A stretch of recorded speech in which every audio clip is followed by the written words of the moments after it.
Colonel Qureshi. Thank you sir. नमस्कार। 8 से 9 मई 2025 की मध्य रात्रि को पाकिस्तानी सेना ने सैन्य बुनियादी ढांचे को निशाना बनाने के इरादे से पूरी पश्चिमी सेना पर भारतीय वायु क्षेत्र का कई बार उल्लंघन किया। यही नहीं बल्कि पाकिस्तानी सेना ने नियंत्रण रेखा पर भारी कैलिबर वाले हथियारों से गोलीबारी भी की। अंतर्राष्ट्रीय सीमा और नियंत्रण रेखा पर लेह से लेकर सरक्रीक तक 36 स्थानों पर 300 से 400 लगभग ड्रोनों का इस्तेमाल घुसपैठ का प्रयास करने के लिए किया गया। भारतीय सशस्त्र बलों ने काइनेटिक्स व नॉन काइनेटिक साधनों का उपयोग करके इनमें से कई ड्रोन्स को मार गिराया। इतने बड़े पैमाने पर हवाई घुसपैठों का संभावित उद्देश्य वायु रक्षा प्रणालियों का परीक्षण करना और खुफिया जानकारी इकट्ठा करना था। ड्रोन के मलबे की फोरेंसिक जांच की जा रही है। प्रारंभिक रिपोर्ट्स से पता चलता है कि वे तुर्की के असीस गार्ड सोंगर ड्रोन्स हैं। इसके उपरांत रात में पाकिस्तान के एक सशस्त्र यूएवी ने भटिंडा सैन्य स्टेशन को निशाना बनाने की कोशिश भी की, जिसे पकड़ा गया और उसे निष्क्रिय कर दिया गया।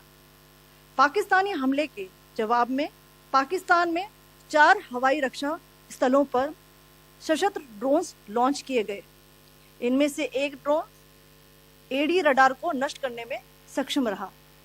पाकिस्तान ने जम्मू कश्मीर के तंगधार, उरी, पुंछ, मेंढर, राजौरी, अखनूर और उधमपुर में भारी कैलिबर आर्टिलरी गन और सशस्त्र ड्रोन्स का उपयोग करके नियंत्रण रेखा के पार गोलीबारी भी की, जिसके परिणाम स्वरूप भारतीय सेना के कुछ जवान हताहत हुए और घायल हुए। भारतीय जवाबी कार्रवाई में पाकिस्तानी सेना को भी बड़ा नुकसान पहुंचाया गया। इसके अलावा पाकिस्तान का गैर जिम्मेदाराना व्यवहार फिर से सामने आया। 7 मई 2025 को रात 8:30 बजे एक असफल अकारण ड्रोन और मिसाइल हमला करने के बावजूद पाकिस्तान ने अपना नागरिक हवाई क्षेत्र बंद नहीं किया। पाकिस्तान अपने नागरिक विमानों को ढाल के रूप में इस्तेमाल कर रहा है, जबकि उसे अच्छी तरह से पता है कि भारत पर उसके हमले से हवाई रक्षा की तीव्र प्रतिक्रिया होगी। यह भारत और पाकिस्तान के बीच अंतर्राष्ट्रीय सीमा के पास उड़ान भरने वाले अंतर्राष्ट्रीय उड़ानों सहित नागरिक विमानों के लिए सुरक्षित नहीं है। यहाँ स्क्रीन शॉट में पंजाब सेक्टर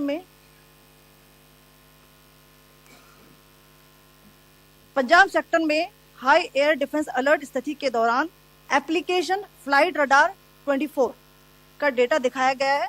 जैसा कि आप देख रहे हैं यहाँ पर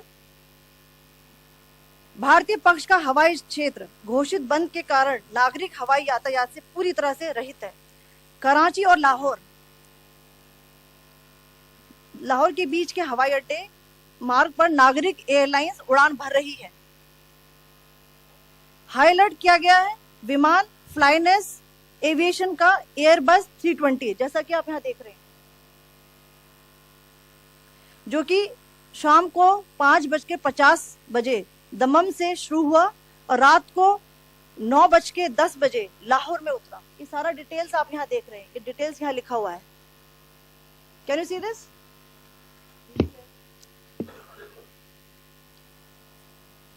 भारतीय वायुसेना ने अपनी प्रतिक्रिया में काफी संयम दिखाया और इस प्रकार अंतरराष्ट्रीय नागरिक विमान सेवा की सुरक्षा सुनिश्चित की। धन्यवाद। जय Hind. So, good afternoon to you all. On the intervening night of 8th 9th May 2025, Pakistan military carry out multiple violations of Indian airspace along the entire western border with an intent to target military infrastructure. Pakistan military also resorted to firing of heavy caliber weapons along the line of control. Along the international border and line of control, drone intrusions were attempted from Leh to Sarkreek at 36 locations with approximately 300 to 400 drones.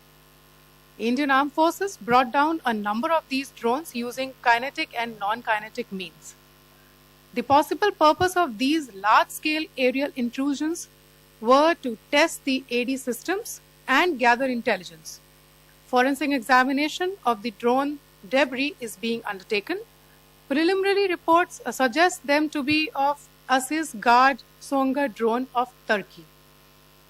Later in the night, an armed UAV of Pakistan attempted to target Bhatinda military station, which was detected and neutralized.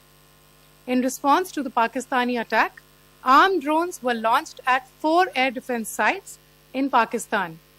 One of the drones was able to destroy an AD radar.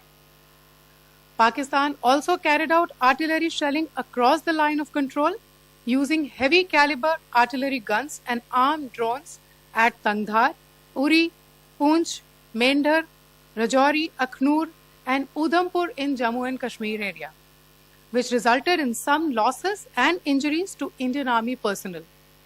Pakistan Army also suffered major losses in Indian retaliatory fire.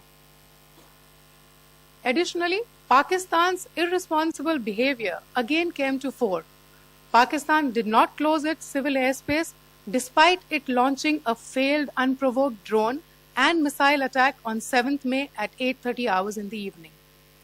Pakistan is using civil airliners as a shield, knowing fully well that its attack on India would elicit a swift air defense response.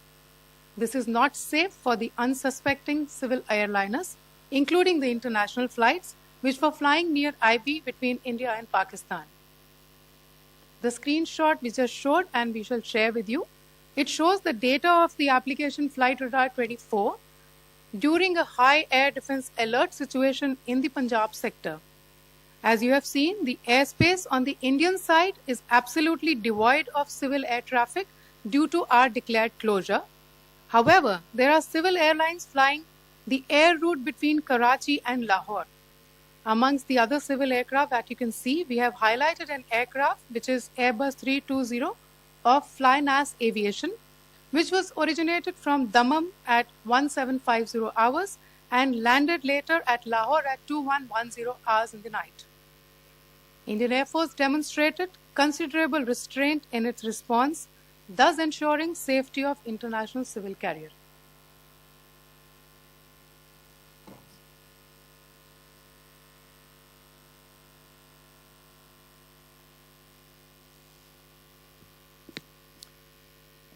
Thank you, Colonel Qureshi, Wing Commander Singh.